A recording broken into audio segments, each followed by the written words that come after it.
Y mientras más se habla de las pirámides, más interrogantes surgen. Y habíamos dicho en el programa anterior que con él culminaríamos este ciclo sobre la pirámide de Keops. Pero a raíz de una conversación sostenida con un oyente cuyo nombre no recuerdo, pues nos vemos en la imperiosa necesidad de volver sobre el tema para ahondar y tratar de dilucidar un poco más la edad de la pirámide, pero no tanto como algo que sea trascendente en el sentido de si tiene 5, 10, 15.000, 20.000 años, sino los pueblos que giraban alrededor de esta construcción, quiénes eran y por qué. Y de ahí pues hay muchísimas hipótesis. Pero yo creo que es bueno retomar entonces un poco el que la pirámide se supone que fue construida, es lo que históricamente se acepta por Keops, más o menos en el 2565 a.C.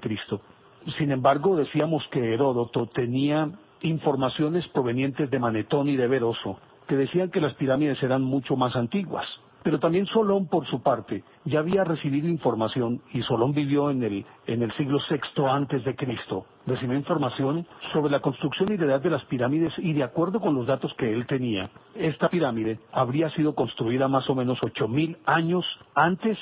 de que él tuviese esa información. En este caso serían 8.500 años, el que estaría en pie la pirámide de Keops. Y aunque traten de ponerse de acuerdo, es imposible, y por eso, aunque se tome simplemente como un referente el haber encontrado una especie de inscripción en la que se decía que fue Keops el que la construyó, y suficientemente hemos anotado aquí que los faraones tenían la perversa costumbre de hacer desaparecer todos los vestigios del faraón anterior para él apropiarse de su grandeza y de sus logros, y que por lo tanto no sería extraño que él simplemente se hubiera apropiado de la pirámide para engrandecer el culto al que estaban acostumbrados todos los faraones. Y entonces por eso pues no es un dato lo suficientemente confiable, y aún Weiss, que fue el que encontró esa, como llaman ellos, esa cápsula en donde estaba el nombre de Keops, en un momento determinado en sus escritos duda también de que haya sido de Keops. Por lo tanto entonces ya tenemos que, si históricamente se acepta que fue 2565 años antes de Cristo, pero si encontramos que Heródoto se refiere a fechas muy anteriores, y retomamos a Solón y él dice que tenía informaciones de que esa pirámide estaba en pie desde hacía 8.000 años antes de su existencia, es decir, en el siglo VI antes de Cristo, tendremos que aceptar entonces que ya tenía 8.500 años.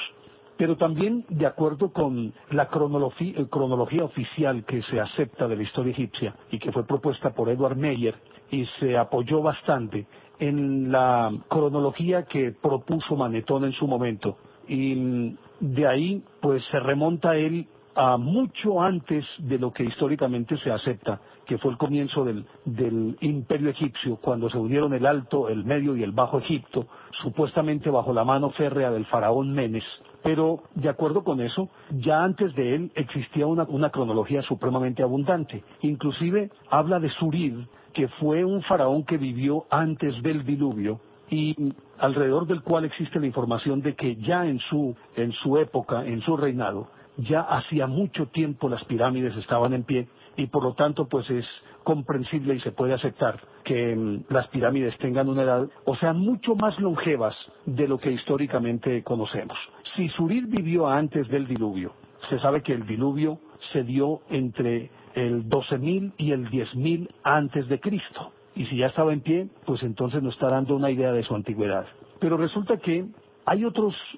datos que apuntan. Recordarán ustedes que en un programa anterior estuvimos hablando de cómo la llanura de Gizeh fue concebida como un todo, y que las tres pirámides no habrían sido construidas por faraones diferentes y correspondiendo a épocas distintas, sino que no habrían sido construidas como monumentos funerarios, sino simplemente como la reproducción de toda la constelación de Orión, con sus diferentes estrellas representadas en pirámides que ya habían sido construidas y dos de ellas tal vez destruidas, y la de Keops, Kefren y Micerino serían las que se corresponden con las estrellas del cinturón de Orión, mientras que la Esfinge y el templo de Isis se corresponderían también con Sirio, la famosa estrella que se supone es la morada de los faraones.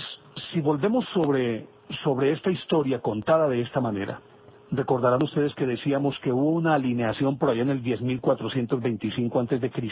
que se suponía que superponiendo la constelación de Orión con esta construcción en la llanura de Gizeh, casaban perfectamente en coordenadas, en espacio y en tiempo, como si fueran una de estas figuras el calco de la otra. De acuerdo con eso, en ese 10.425, esa posición simplemente indicaría que se estarían en la mitad del ciclo de los 26.000 años de los que hemos hablado cuando se hace el movimiento de traslación completo y comienzan un nuevo ciclo de 26.000 años, y es cuando el Sol sale por occidente y se oculta por oriente, y en ese momento, en el 10.425, estarían en la mitad de ese ciclo, es decir, llevaría 13.000 años en ese ciclo cuando llega ese instante. Pero aparte de esto, si seguimos hurgando, resulta que la pirámide, para no extenderme mucho sobre lo ya dicho, podría datar desde hace unos 75.000 años.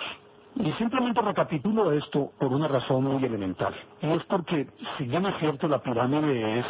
algo descomunal, algo indescifrable, algo asombroso, no menos cierto es que ella no se hizo sola, sino que alguien la tuvo que ejecutar. Y es precisamente sobre las características de esos pueblos de lo que vamos a hablar. Para empezar, escogieron un sitio que, como decíamos, era una confluencia perfecta entre un montón de situaciones magnéticas y geográficas para dejar ver sobre ellas, una cadena de paralelo, que le dan a la esfera norte de la esfera sobre el punto exacto, que sus meridianos entrecruzan o sobrepasan o discurren por la mayor cantidad de agua del planeta dándole la vuelta a ese meridiano, y el otro por la mayor cantidad de tierra dándole la vuelta a ese meridiano. Decíamos además que evolucionaba perfectamente al Polo Norte, pero el Polo Norte antiguo, que después de esta precesión de los equinoccios habría sido desplazado, habría caído 26 grados, se habría inclinado la Tierra a 26 grados y habría surgido un nuevo polo. Decíamos que dentro de la pirámide se asume, recordarán ustedes que estuvimos hablando recientemente, de la confluencia de energías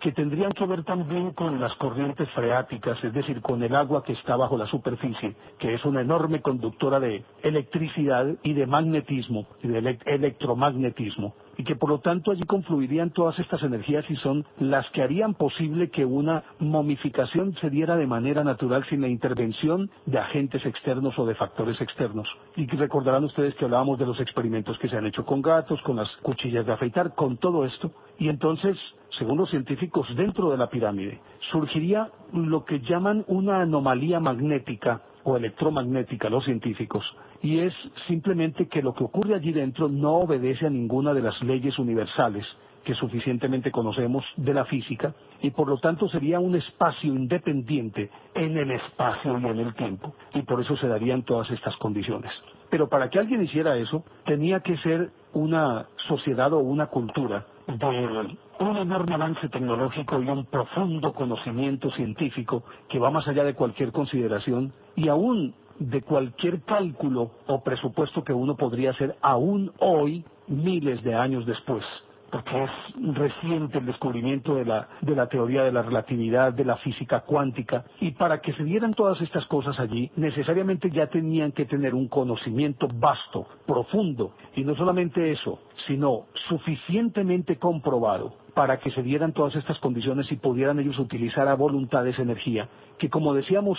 se concentraba allí, pero se disparaba hacia el cosmos, a partir de esa cúpula inacabada, y a partir de aquellas ranuras que permanentemente estaban observando a Orión, y por las cuales supuestamente se iba el alma de ese difunto faraón. Por lo tanto sería ni más ni menos, de acuerdo con esto, una batería cósmica que no se podría reproducir, que no tendría igual, de acuerdo con lo que dicen muchos, en el sistema solar. Sería un faro en el sistema solar, precisamente ese conjunto de pirámides y la llanura de Gizeh en general. Pero ¿quiénes escogieron un sitio tan particular? Decíamos que si históricamente nos remitimos a los que habitaban en ese momento Egipto, y tenemos que retomar el momento histórico que se acepta, lo que se acepta generalmente en que fue construida la pirámide de Keops, unos 2.500, 2.600 años antes de Cristo, la gente que habitaba en ese instante Egipto era una cultura suficientemente atrasada, es decir, muy primitiva para todos estos logros. Y no porque ella en sí misma no tuviera los elementos, sino porque simplemente eran los descendientes de una cultura anterior, que había legado todos estos conocimientos, pero tales conocimientos depositados en las manos de una élite, que en este caso eran los sacerdotes, se había convertido en un conocimiento secreto, esotérico, iniciático. Para poder llegar a ese conocimiento tendría que pertenecer a esa rosca, y por lo tanto encerrado ese conocimiento dentro de un círculo muy pequeño que se iba transmitiendo de generación en generación, y también obviamente por intereses creados, todo ese conocimiento se fuera convirtiendo en superstición, en agüero, y que tuviera necesariamente que ver con la acción de los dioses, o sea, con algo sobrenatural, antes que algo físico y que se podría comprobar científicamente. Con el devenir de los siglos, todos esos conocimientos se transformaron en rituales y en fórmulas mágicas que, si bien es cierto, funcionaban, no menos cierto es que ese pueblo de ese instante no se detenía para hacer un análisis científico de por qué se daban esas cosas, sino que simplemente allí introducían a sus dioses y a través de los dioses, sin tener que hacer ningún esfuerzo, simplemente explicaban todo lo que ocurría. O sea que en ese pueblo, en ese instante, era simplemente un pueblo degenerado. Y ese conocimiento, manejado de manera muy hermética, era un conocimiento que necesariamente se iba a perder con los últimos sacerdotes. Por eso, pues, es muy improbable que realmente ese pueblo hubiera construido las pirámides. Pero ya seguimos hablando de esta historia aquí en Enigmas del Mundo. Estamos en Enigmas del Mundo.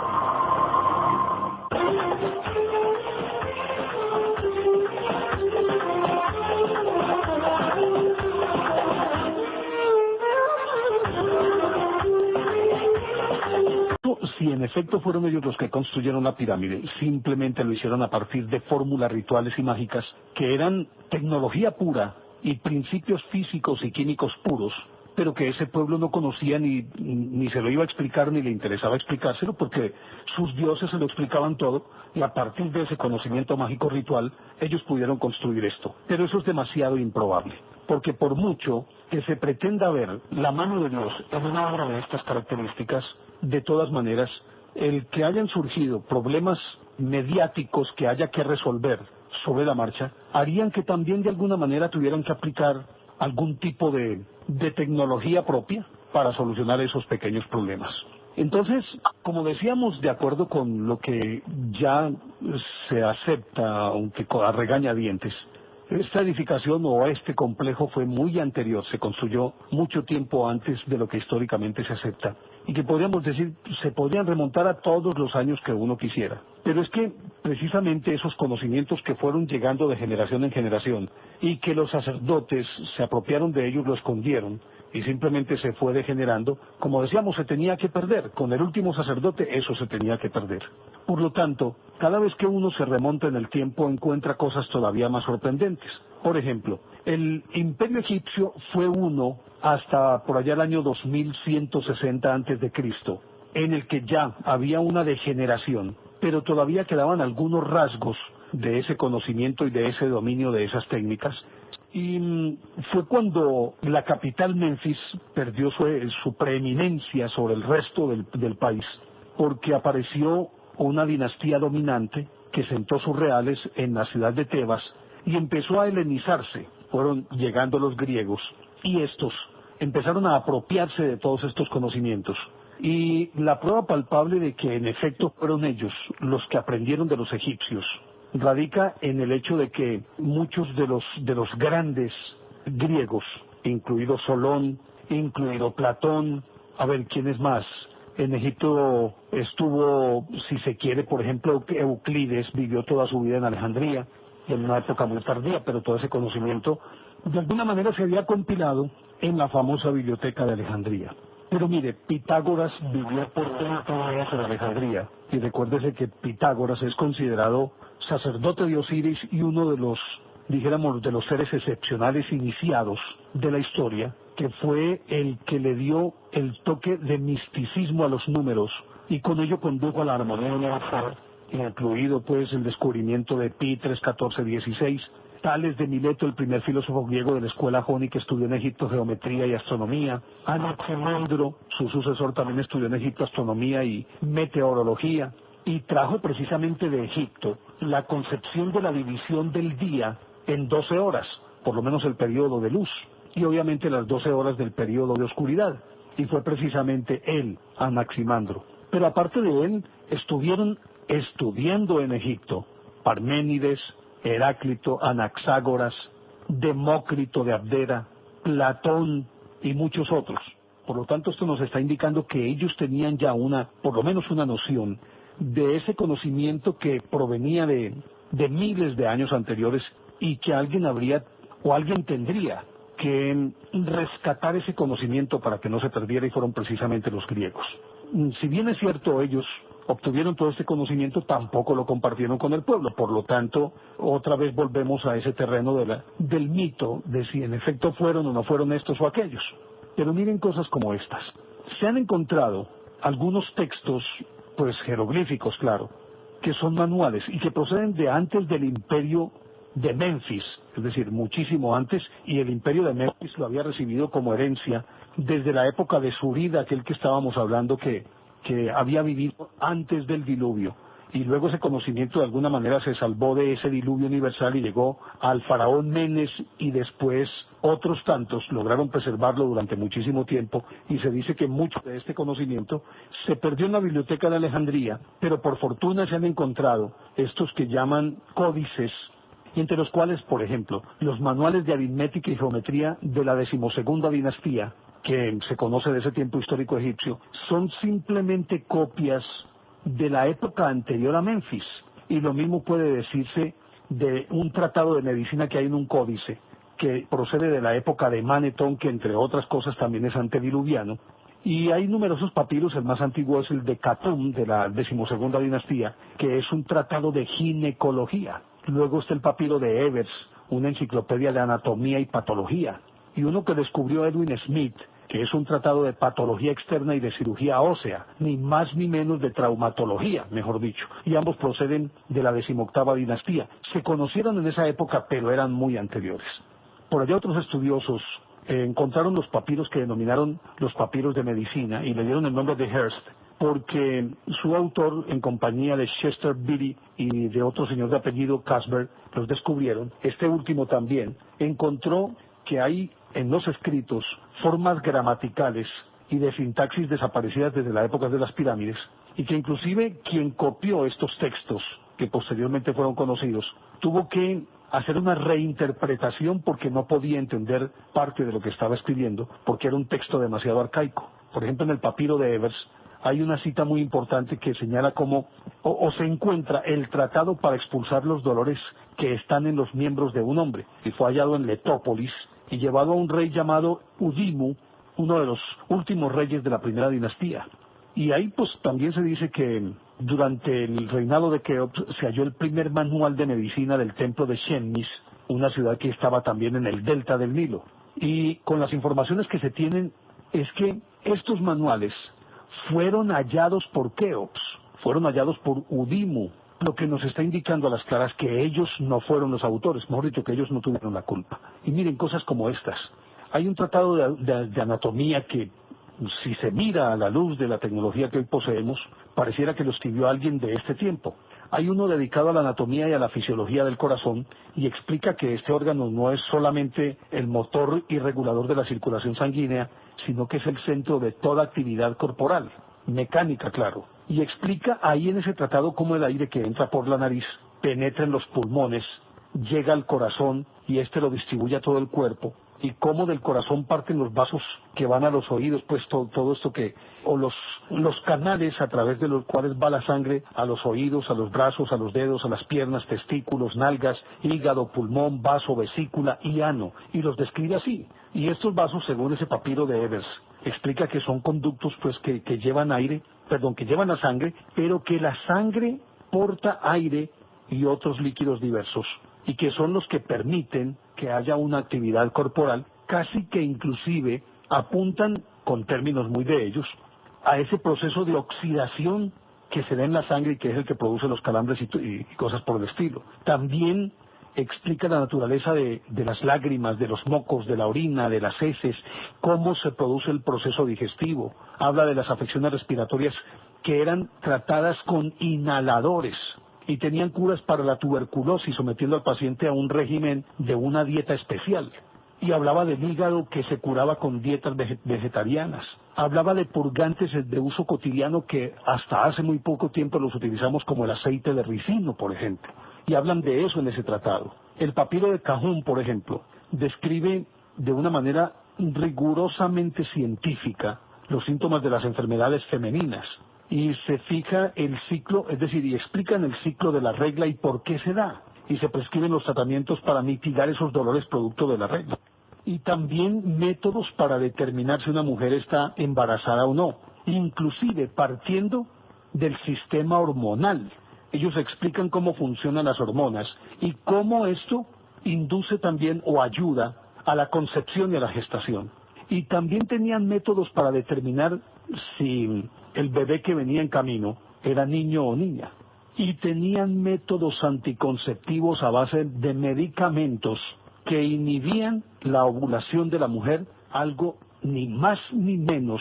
que los anticonceptivos de hoy, porque interferían en la actividad de las hormonas. Oiga, en cirugía y en traumatología, ellos sabían reducir las fracturas con piezas de madera y vendas,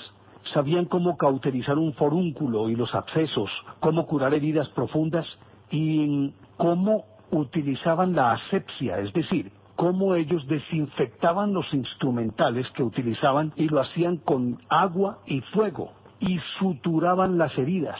y tenían antibióticos, y tenían analgésicos para controlar el dolor. Y todo lo describen ahí con sustancias que, entre otras cosas, producto de vegetales que ya no existen, tales vegetales.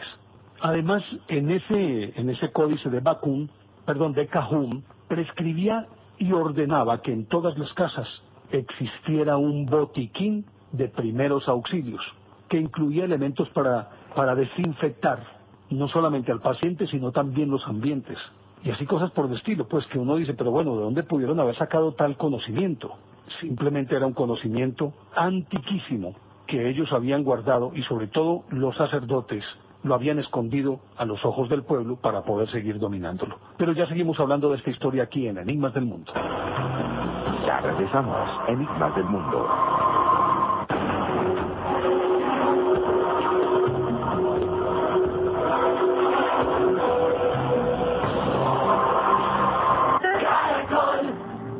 Además de estos códices, existen registros también a través de jeroglíficos y de pinturas realizadas en diversos templos, uno de los cuales en Abu Simbel, que allí se refrescan cosas como una trepanación cerebral, es decir, que ellos tenían la capacidad, la tecnología y los conocimientos para efectuar operaciones en el cerebro. Supongo yo que, lógicamente, serían operaciones que tendrían que ver con la extirpación de algún tipo de tumor. Pero al mismo tiempo, y hasta hace muy poco tiempo se tenía la certeza de que la acupuntura era un patrimonio exclusivo de los chinos, pero al parecer, y de acuerdo con algunos grabados que existen, da la sensación de percibirse cuerpos en los que evidentemente se notan agujas clavadas, lo cual apunta inequívocamente a que ellos conocían la acupuntura. Y recordemos que la acupuntura, que como decíamos, tradicionalmente se ha tenido como un conocimiento chino y de varios milenios de antigüedad, y que suplía la anestesia, porque anulaba el tráfico de señales entre el cerebro y determinados terminales nerviosos, y entonces inhibía algunas sustancias que son las que producen el dolor y hacen que éste se manifieste en el individuo. Y parece que los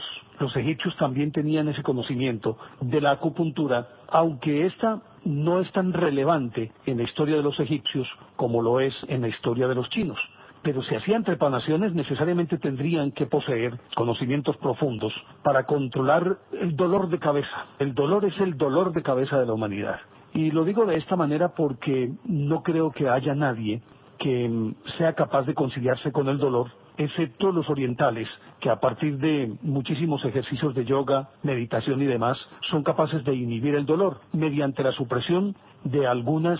sustancias que secreta el cerebro y que al ser inhibidas, pues obviamente se anula la sensación de dolor. Y ellos poseían este conocimiento. Y como decía, para el ser humano lo más gravoso a lo largo de la historia ha sido siempre el dolor, y por lo tanto el poder controlarlo es quizás una de las mayores victorias que, entre otras cosas, en la época moderna, la anestesia apenas se vino a conocer en 1846, cuando un odontólogo, si no estoy mal de apellido Norton, usó gas hilarante para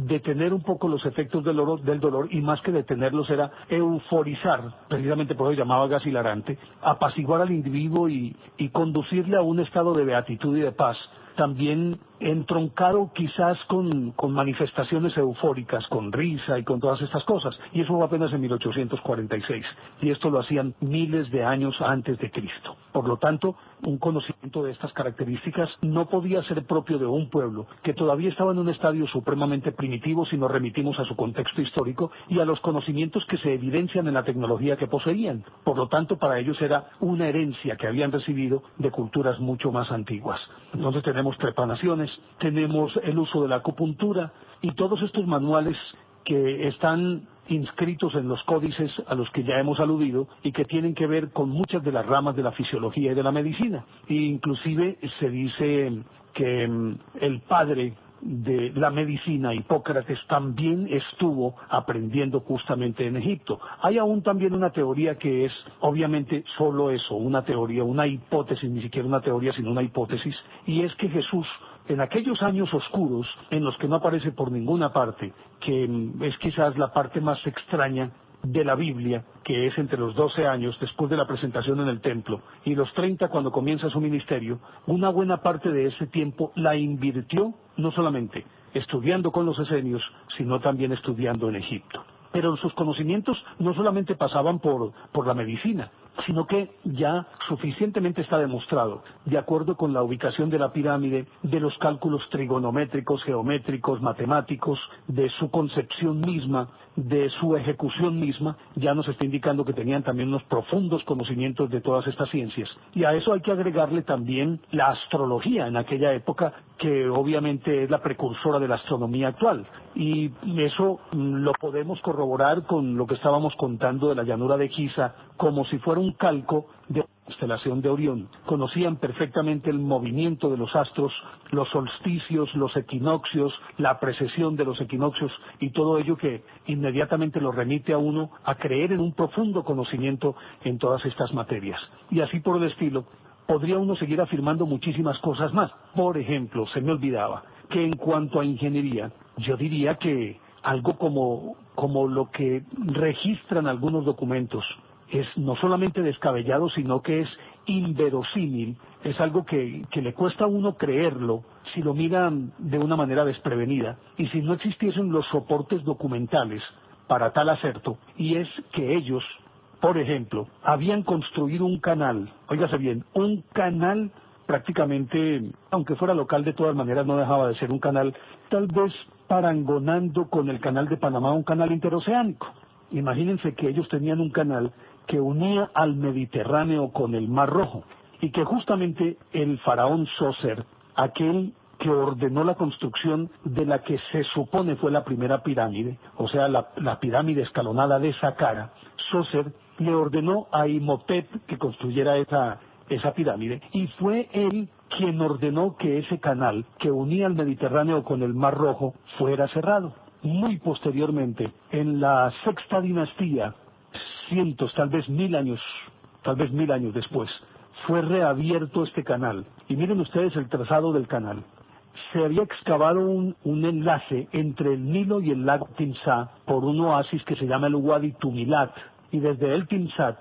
se trazó otro canal hacia el lago Amargos, y de allí se salía por otro canal artificial a la altura del nivel del Suez, que da al Mar Rojo. Imagínense ustedes esto. Obviamente que el desnivel que existe entre los océanos es algo que ha dificultado la construcción de canales, y el de Panamá no fue la excepción. Recuérdese que el Pacífico está mucho más alto que el Atlántico, y por eso tuvo que construirse con esos sistemas de esclusas para poder llenar una, subir hasta el nivel o descender hasta el nivel dependiendo de la dirección en que se fuera, y luego al pasar este barco era porque ya la otra esclusa estaba también llena hasta ese mismo nivel, e iban subiéndolo si era el caso de pasar del Atlántico, o es el caso si es de pasar del Atlántico al Pacífico, o bajando un poquito el nivel si es del Pacífico hacia el Atlántico. Y estos ya lo tenían en la época en que se supone que se construyó la primera pirámide, que la fabricó Imhotep. Ya ese faraón cerró ese canal, que luego cientos, tal vez 1000 años después, fue reabierto durante la Sexta Dinastía y por allí hubo un intenso tráfico, como consta en muchísimos documentos, y que permitió que floreciera justamente el comercio en Egipto, y fue una de las épocas más esplendorosas al calor precisamente de ese canal que unía al Mar Rojo con el Mediterráneo. Pero hay todavía un dato que es mucho más sorprendente, y es el hecho de que el Nilo, que discurre de sur a norte y desemboca en la parte extrema norte del continente africano, hay algunos estudios sobre el terreno que indican que el Nilo hace miles de años desembocaba era en donde hoy es la República de Chad. Es decir, ahora discurre de sur a norte. En aquella época discurría de manera paralela al Ecuador hasta llegar a la República de Chad y ahí desembocar en el mar. Algunos afirman que fue simplemente producto de algunas anomalías geológicas o de desastres que dejaron que el río se abriera paso para desembocar en la parte norte, pero otros afirman que simplemente ese río que desembocaba en Chad fue canalizado de tal forma que se reubicó su lecho hacia el norte precisamente para poder irrigar esa tierra tan inhóspita y árida que es esa parte norte del Sahara en donde está Egipto, y para poder tener la posibilidad de que pudieran utilizar el terreno para sembrar los productos que necesitaban para alimentarse, ni más ni menos. Recordemos que el Nilo, o mejor, Egipto floreció fue justamente gracias a las inundaciones anuales, que al anegar una vasta proporción de tierra, después de retirarse dejaba allí un limo fertilísimo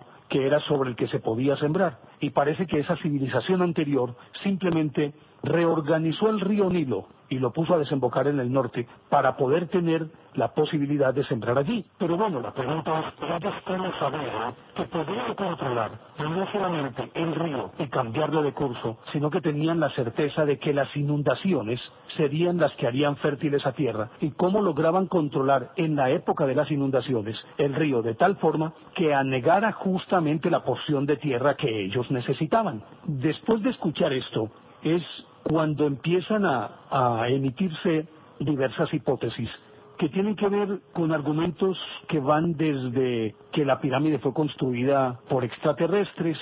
que la pirámide fue construida por civilizaciones brillantes anteriores, mucho, pero muchísimo antes de Egipto conocido, desde antes del diluvio, desde mucho antes de Surir, porque entre otras cosas la cronología que Surir, o que sale de Surir y que pasa por las manos de Manetón y luego se conocen y que ya hemos hablado de ella, dicen que la cronología de esas dinastías egipcias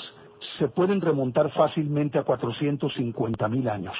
Ya, si estamos hablando de esto, estamos entonces hablando de palabras mayores, mayúsculas, porque se supone que hace 400.000 años era muy distante, todavía faltaban muchísimos milenios para que apareciera el hombre de Cromañón, que es considerado pues el Homo sapiens sapiens. En aquella época se cree que el hombre de Neandertal, que era un individuo que estaba a medio camino entre ser humano y primate, no, más que a mitad de camino no, tal vez en la apariencia física era todavía un poco primate, pero lógicamente que ya tenía la suficiente inteligencia para manejar herramientas, para construir cobertizos y para hacer el fuego, porque entre otras cosas, y esto también va a ser tema de otro programa, se supone que la aparición del ser humano se dio justamente en África, y el primer ser humano se cree que fue de raza negra, porque se han encontrado en Olduvai Gorge una garganta keniana, por parte del doctor Robert Lackey, se encontraron cráneos y osamentas que indicaban que esos individuos a quienes pertenecían pues esos cráneos ya tenían suficientes conocimientos para manejar herramientas, y de acuerdo con la datación a partir de carbono 14, estos individuos tendrían más o menos unos 4 millones de años. Pero ya continuamos hablando de esta historia aquí en Enigmas del Mundo. Estamos en Enigmas del Mundo.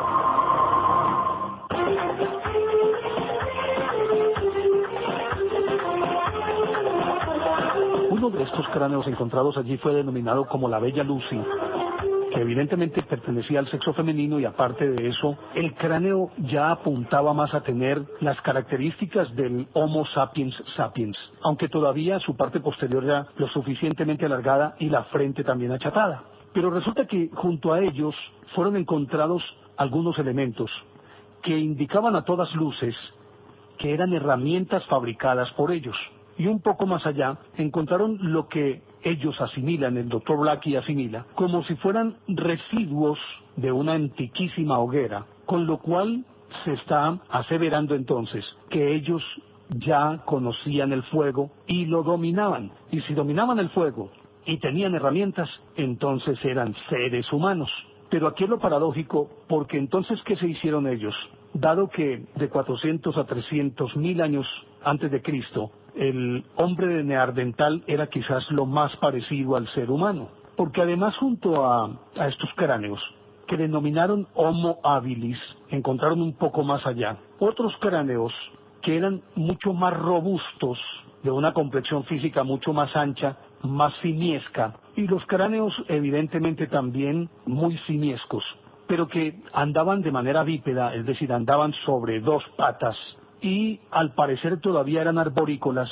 y eran diferentes de estos Homo habilis. Aquellos se les denominó Homo robustus, y simplemente se asumía que eran primates avanzados que sí estaban en efecto a mitad de camino entre el simio y el hombre. Me alejé un poquito del tema porque quería significar eso también, que allí aparece, dijéramos, como una especie de destello en esta búsqueda que estamos haciendo, de quiénes pudieron haber construido estos monumentos y qué características tenía esa civilización. Civilización que, como decíamos, construye un canal interoceánico, que cambia el curso de un río y que tiene tales conocimientos para construir estos portentos de la inteligencia en el orden territorial. La pregunta que impera es, como decíamos hace unos instantes, ¿quiénes pudieron ser? Y afloran teorías como la hipotética intervención de los extraterrestres en la construcción de las pirámides. Y hay, pues obviamente, elementos que por lo menos podrían llevar a pensar que, si bien no existe una comprobación suficiente, sí deja abierta la puerta a la posibilidad de que en efecto hubieran intervenido seres venidos de otras partes. Para empezar, lógicamente, tenemos que volver sobre nuestros pasos y hablar de la pirámide de Keops como esa fuente de energía en la que confluían precisamente todas esas energías y que al parecer estaban canalizadas de tal forma que eran proyectadas al espacio exterior a través de la cúpula inacabada de la pirámide y de las ranuras que servían para ver a Osiris y a Sirio. Cuando digo Osiris era porque se supone que Sirio era el hogar de Osiris y de Isis. Y la constelación de Orión, donde se supone que reposaban los faraones que iban de vuelta a la tierra de la que habían salido, porque esa es otra parte de la historia. Se supone que ellos retornaban a su hogar, y si retornaban a su hogar era porque antes habían viajado de ese hogar a esta parte. Y entonces ahí aparece de nuevo la teoría de los extraterrestres en todo su fulgor. Probablemente, de acuerdo, aceptando esta teoría, se podría asumir entonces que simplemente la pirámide podría servir de faro al irradiar una energía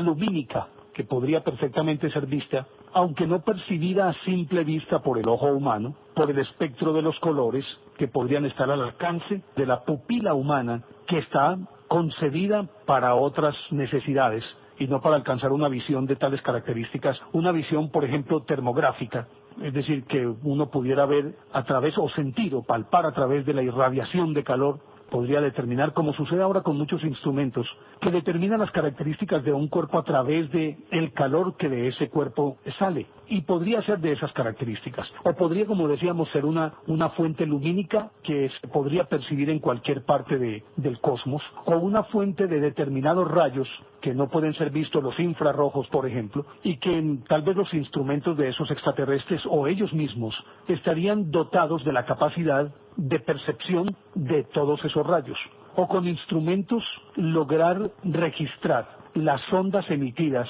por el electromagnetismo de la Tierra. Es decir, habría muchas posibilidades de que en efecto fuera un faro, pero no entendido de la manera tradicional, aquella torre en cuya cúspide hay en la antigüedad una tea que era un fuego eterno, o ahora pues potentes faros que tienen como fuente la electricidad y cosas por el estilo. No he entendido de esa manera, pero sí he entendido como un sitio o un emisor de diversas ondas o de diversos haces de luz que a lo mejor no podrían ser percibidos por el ojo humano, pero sí detectado en cualquier parte del espacio. Pero en otro evento podría ser también lo que sucede con las estrellas denominadas púlsares, que tienen una radiación de tales características que son emitidas a una velocidad que es inconcebible y que puede ser detectada en los radares, y esas emisiones se asemejarían como al faro de una ambulancia que al girar va destellando en todos los sentidos y con una periodicidad que está previamente calculada, y así podría ser, o así son los púlsares, y así pudo haber sido la pirámide también. Es decir, si lo tomamos esto con un poquito de seriedad, tiene un cierto asidero histórico o un asidero de la verosimilitud de una teoría como estas, por las características del terreno, por la forma como fue empotrada esta pirámide ahí, por su ubicación en el planeta, en fin, por tantas cosas podría llegar a pensarse perfectamente esto. Y decíamos que hay algunos indicios que podrían reforzar esta teoría, y será tema también de un programa futuro, de figuras encontradas plasmadas en piedras, lo que llaman ideografías, como sucede con Tassili N'Ajjer, que es un sitio, un paraje infernal, dicen que puede ser lo más parecido a Marte, en la parte del desierto del Sahara, en el que este es de un tono rojo, tirando como a sangre toro, y resulta que se preguntaban por qué, y no es otra cosa que simplemente hay una extraordinaria acumulación de óxido de hierro y le da esa tonalidad roja, y por lo tanto también allá hay un inmenso magnetismo, y hay unas cavernas en las que hay unas ideografías, en las que aparece lo que ellos llaman, lo que los mismos berebere y otros nativos de la región han llamado el dios marciano, que al ser mirado uno ve un individuo que de entre sus piernas pende lo que se podría pensar son como unos testículos de toro, pero que el conjunto da la sensación de ser un personaje embutido dentro de un overol o mono que llaman, coronado esto por una escafandra, pero la típica escafandra que usaban antes de que los buzos se liberaran de ese cordón umbilical a través del cual les inyectaban oxígeno cuando caminaban sobre el fondo del mar. Esas escafandras, recuerden que son redondas, parecen un balón, y tienen unas especies de viseras de frente y sobre los costados. Y para poder ser quitada esa visera o esa escafandra o ese casco, tiene que ser desatornillado. Pues en esta figura de Tassili N'Ajjer se puede percibir que en el cuello tiene unas líneas que perfectamente se pueden asimilar como a las estrías sobre las cuales puede rodar para que case perfectamente como un bombillo cuando uno lo va a cambiar, y el otro tiene esa rosca para que case precisamente con el toma, y más o menos eso podría dar esa sensación al mirar esa escafandra, y entonces dicen que es el dios marciano. Pero también por allí hay una leyenda que se extiende también por los lados de la India, en la civilización del Indo, a la que perteneció Mohenjo-Daro, por el territorio de Pakistán, que se llaman los Akpalus, que serían seres venidos del exterior, del espacio exterior, pero que parecerían algunos de ellos peces, y tal vez quienes los pintaron podrían asimilar que eran peces porque poseían unas especies de aletas para desplazarse en el agua. Inclusive algunos de ellos figuran en varias de las leyendas del diluvio universal como peces hombres que salvaron también al género humano. Y aparte de esa civilización de Tassili N'Ajjer, dentro de las pinturas encontradas o algunas de las ideografías pintadas en los muros de diversos templos, denotan también formas que se aproximan a las de un avión con las alas clásicas, también algunas que apuntan hacia los platillos volantes por sus formas redondas, pero aparte de esto también tienen cierta similitud con los famosos vimanas de los que habla el Mahabharata, el poema hindú que cuenta la historia de cómo civilizaciones superiores que surcaban los aires permanentemente se enfrentaron en una disputa, en una guerra cruenta y sin cuartel, para acabar con sus enemigos que se suponen eran los representantes del mal, y usaban los famosos vimanas, que no es otra cosa que los platillos volantes, y que inclusive utilizaron armas tan poderosas que según la descripción que aparece en el Mahabharata serían ni más ni menos que bombas nucleares. Es decir, esta teoría de los extraterrestres ha tenido muchos adeptos, pero naturalmente que también muchos contradictores. Pero quedan otras teorías, y de esas tal vez vamos a hablar en el próximo programa, y que se refieren a civilizaciones como las de los atlantes, que entre otras cosas, el hecho de que existan conocimientos esparcidos en todo el mundo de diversas latitudes inconexas con las demás, es decir, que aparezcan en Europa, que aparezcan en América, en Oceanía, y que sean de tiempos tan remotos, pues lleva a uno a pensar que cómo pudieron comunicarse para que ese conocimiento apareciera de manera paralela en 4 o 5 continentes. Y entonces ahí la única explicación posible es que de alguna forma hubo una interacción entre pueblos de Europa y de África con pueblos de América, de Oceanía y de Asia. ¿Y qué tanto sería pensar que son los mismos que irradiaron toda esta cultura a partir de una matriz a la que toda la humanidad ha dado en llamarla Atlántida? Una tierra ignota, mítica, pero que a pesar de ser más mito que realidad, hay algunos indicios de que en efecto existió. ¿Pero fue una sola Atlántida?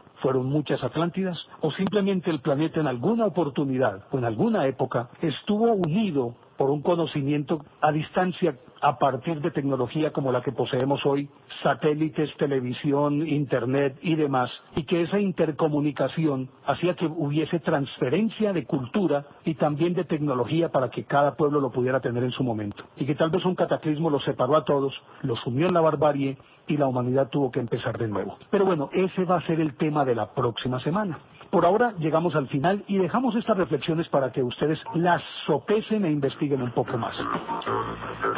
Quienes ya forman parte del grupo de Enigmas del Mundo, en el Facebook resulta que se crearon 2 grupos. Entonces estamos solicitándole a quienes pertenecen al grupo que menor cantidad de miembros tiene, se pasen al que tiene mayor cantidad de miembros, para que unidos podamos hacer un desarrollo más armónico de los proyectos que podríamos eventualmente pensar para exponer ahí en el grupo de Enigmas del Mundo en el Facebook. Llegamos al final de nuestro programa. A don Octavio Gallo, un cálido agradecimiento por el sonomontaje, a ustedes por los permanentes mensajes, por